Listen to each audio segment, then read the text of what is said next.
Happy Purim, everybody. Purim Sameach and almost Shabbat Shalom. This week, instead of a short Devar Torah, a sermon on Megillat Esther and Parashat Tetzaveh. This week's Parsha seems perfectly coordinated with Purim because it deals with clothing, and Purim is a holiday in which clothing plays a central role. Not only in the observance of the holiday, but also in the text of Megillat Esther itself. Our weekly Torah portion focuses on the special clothing worn by the Kohen Gadol, the high priest, the priestly vestments that he had to wear when entering the Mishkan, or the temple. Generally speaking, there's a very interesting dynamic between an individual and his or her clothing. On the one hand, clothing can truly reflect the mood or the essence of an individual. A person can get up on a bright, sunny day and feel the need to wear something bright or flowery. And on a cold, rainy, or snowy day, a person might feel the need to dress down in sweatpants. When we get dressed to go to a wedding, we usually wear something festive, maybe even sparkly if that is your taste, and if it's a black tie affair. But when we get dressed to go to a funeral, we tend to wear dark or neutral colors. A traditional Jewish mourner rips a section of his or her clothing before the funeral. This torn item of clothing reflects the mourner's inner reality. The tearing of the garment represents the tearing of the fabric of the family as a result of the death of a loved one. The ripped garment reflects the feeling that the mourner has of his heart being ripped out of his chest due to the deep sadness he may feel inside. Whether we're talking about the significance of clothing on certain occasions or just the day-to-day choices that people make when they get dressed in the morning, clothing sometimes expresses and brings out what is inside the individual. On the other hand, there is an alternative dynamic between a person and his clothing as well. Sometimes there may be a gap between a person's clothes and what she is feeling inside. There may be a dissonance between the outer appearance of a person and the person's internal state of being. Dressing a certain way on the outside can be an attempt to change one's internal state. You may know the expression, clothing makes the man. So, for example, a policeman's uniform or a judge's robes may aim to create a certain impression that doesn't necessarily reflect a sense of authority that a particular policeman or judge may actually feel on the inside. But there is a third possible way that clothing functions as well. Sometimes clothing purposely tries to hide, to obscure what is on the inside. In fact, the Hebrew word beged, clothing, has the same Hebrew root as the verb bagad, which means betray or deceive. When clothing functions as a mask, we wouldn't say that the clothing makes the man. Perhaps we might say instead that clothing fakes the man by hiding his true identity. So basically, clothing can work in a few different directions. One's external appearance in the form of clothing may reflect or express what's on the inside. Alternatively, one's external appearance can affect one's feelings and internal state of mind. And third possibility, one's outer garb can actually cover up or mask what is inside.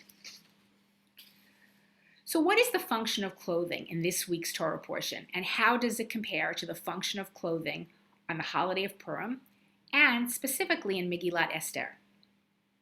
Were the Kohen Gadol's garments supposed to reflect his inner feelings, the feeling of feeling spiritually connected to God, or were these external vestments intended to create these feelings, to generate these feelings of connection to God on the inside? Or third possibility, Did the Bigdei Kehuna conceal the internal feelings of anxiety or doubt that the Kohen Gadol may have felt inside? Did the high priest's internal feelings affect his external appearance? Or did the direction of causality go in the other direction, with the high priest's external appearance affecting his internal state of mind, or even obscuring his true feelings? According to Rabbi Shlomo Riskin, the outer garb of the sacred ministers of the temple must reflect their inner sanctity and mission. But then he points out, Rabbi Riskin, that there are some verses in Parashat Tetzaveh that seem to suggest the very opposite, that the external garments of the Kohen Gadol were meant to have an effect on his internal state, rather than merely reflect what was on the inside. So, for example, if we look at the book of Shemot, Exodus, chapter 28, Pasuk, verse 2, God tells Moshe, V'asita bigdei kodesh la'aharon achicha, lechavod u letifaret. You shall make sacred clothing for your brother Aaron, for dignity and for adornment. One of the noteworthy garments worn by the high priest was the tzitz. It was a gold band worn on the Kohen Gadol's forehead, stretching from ear to ear, on which was engraved the words Kadosh Lashem, holy to God. Rashi explains that the Kohen Gadol was required to kiss these words on the tzitz as a way of strengthening his kavanah, focusing on the deep significance of his prayers, reminding himself and the rest of the people about their covenantal relationship with God and their commitment to the values and practices of Torah and mitzvah. So according to Rashi, it seems that priestly garments such as the tzitz were meant to engender certain feelings in the Kohen Gadol, as well as in the Israelites. This understanding of the function of the Kohen's clothing is bolstered if we consider Parashat Tetzaveh to be a continuation of last week's Parsha, Truma, which described the furnishings of the Mishkan and the temple. Both Truma and Tetzaveh highlight the importance of external beauty and aesthetics in inspiring an internal reaction. Just as the curtains, the table, the ark were meant to inspire a certain reaction in the Kohen Gadol and all of the Kohanim who were engaged in the holy enterprise of the Mishkan and the temple, so too was the Kohen Gadol's clothing, the tzitz, and the other accessories. They were meant to inspire awe. Not only were the Mishkan's furnishings and the priestly vestments intended to inspire awe in the Kohen Gadol himself, they were also intended to inspire awe in the hearts and minds of all of the Israelites who gazed upon the Kohen Gadol's garments as he officiated in the sacred space where God's presence was most palpably felt, dwelling among the people. So in this sense, the Kohen Gadol's garments seem to function in the same way that a talit and tefillin function for many Jews today. When I daven on a weekday with my talis and tefillin, I feel enwrapped by God's sheltering presence, and I feel more tightly bound to God in a relationship that is solidified by prayer and the observance of other mitzvot. The ritual garments enhance my kavanah, my sense of mindfulness, intentionality, focus during prayer. Rabbi Marty Sandberg refers to tefillin as the Jew's uniform of prayer, and he notes that it has a similar purpose as the uniform that a baseball player wears while playing baseball, and the uniform that a member of a marching band wears at a football game or a parade. In all of these examples, clothing makes the man. These external garments can create a certain inner reality that make the people wearing them think or feel a certain way, including an enhanced sense of mindfulness and the feeling of being proud of one's identity as the member of a particular group. But as I mentioned earlier, clothing can also obscure one's true identity. On Purim, when we dress up in costumes, we can sometimes be so disguised that we are unrecognizable. I remember one year I dressed up as a nun and delivered mishloach manot to some Jewish families who lived in a predominantly Christian neighborhood.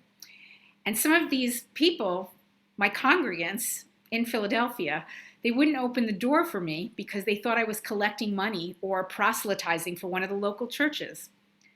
They literally did not recognize me as their rabbi. But even when your costume does not represent the complete antithesis of who you are, it can still be markedly different than your usual everyday self. On Purim, a reserved person has the opportunity to appear more flamboyant in costume, and a more extroverted person has the chance to appear more conservative. Wearing clothes, costumes, is all in the spirit of Purim, embodied by the words of the Megillah, v'nahafochu, which means everything was turned around, upside down, topsy-turvy. The fortunes of Haman and Mordechai were reversed as the story in Megillat Esther progressed. And so too, the fortune of the Jews of the Persian Empire was reversed. And so too, every single person who dresses up in a costume on Purim has the opportunity to reverse his own identity by masquerading as a different kind of person for the day. The story of Purim, as told in Megillat Esther, is also full of costumes. Queen Esther puts on special royal clothing before she comes to see King Ahasuerus, when she attempts, successfully, thank God, to save the Jewish people from Haman's genocidal decree. When King Ahasuerus wants to know, Ma lasot ba'ish asher hamelech chafetz bikaro, what should be done to a man whom the king wishes to honor? Haman suggests that the person be enrobed with the king's clothing and with the king's accessories as he is paraded through town on the king's horse. Towards the end of Megillat Esther, when all is reversed and Mordechai is given the upper hand, he wears the very same royal clothing that Haman had suggested, as he, Mordechai, is paraded through Shushan. But even beyond these literal manifestations of clothing in Megillat Esther, some of the characters in the Megillah also seem to wear costumes in the metaphorical sense of the term. At the beginning of the story, neither Esther nor Mordechai appear to be who they really were. They both hide their true identities. If we look at chapter 2 of the Megillah, verse 10, we read that Esther hid her true self, her Jewish identity. She did not reveal her nation or her homeland to the king or to anyone in the palace. Another way in which Esther hid her Jewish identity was by forsaking the name that was given to her by her parents at birth. Her Hebrew name was Hadassah. The name Esther, which today we think of as a very Jewish name, back then, Esther derived from the name of the Persian goddess Ishtar. Likewise, Mordechai's name was derived from the name of the Persian god Marduk. So the names Esther and Mordechai were actually not very Jewish names in the Purim story. In the Megillah, we also read that Esther spent 12 months in preparation for her first meeting with King Ahasuerus. She was essentially cosmeticized and perfumed so that her wholesome and pure body was essentially masked over. When she ascended to her lofty, majestic position, she obviously did not dress in any ways that were identifiably Jewish. And it's also most likely that Mordechai did not wear identifiable Jewish garb. Otherwise, why would he have had to inform the courtiers that he was Jewish in chapter 3, when he was explaining his refusal to bow down to Haman? Obviously, he was not walking around with a kippah and tzitzis. If he had been, he wouldn't have had to verbally inform the people around him of his Jewish ancestry as a way of explaining why he was not bowing down to a person, that he only bowed down to God. Esther and Mordechai assume the persona of Gentile Persians in order to retain probably even to first attain and then retain and maintain their positions of influence within the royal Persian court. You know, the English words personality and persona come from the Latin word for mask. Mordecai and Esther masqueraded as Gentile Persians. And so too, many of us wear masks with which we purposely obscure our essential and truest selves in order to pass or pretend to be someone else. Throughout Jewish history, Jews in exile who wished to be fully integrated into predominantly non-Jewish societies in which they lived, they often masqueraded, assimilated, appearing to be as Gentile as possible. Many American Jews have this tendency as well. Rabbi Riskin teaches that a masquerader puts on a false exterior facade. The word facade comes from the English word face. But the Hebrew word for face is panim, which literally means the internal self, bifnim, lifnim, the true interior being. Similarly, exile by its very nature encourages assimilation and masquerade, but nevertheless, the Hebrew word galut actually is connected to the Hebrew word that means to reveal, to disclose, to uncover. In many places, the Torah tells us that there will come the moment of truth in which the assimilated Jew will return to his true self. Sometimes, the masquerading Jew will come to reveal his true self by casting off his mask in a profound moment of tshuva.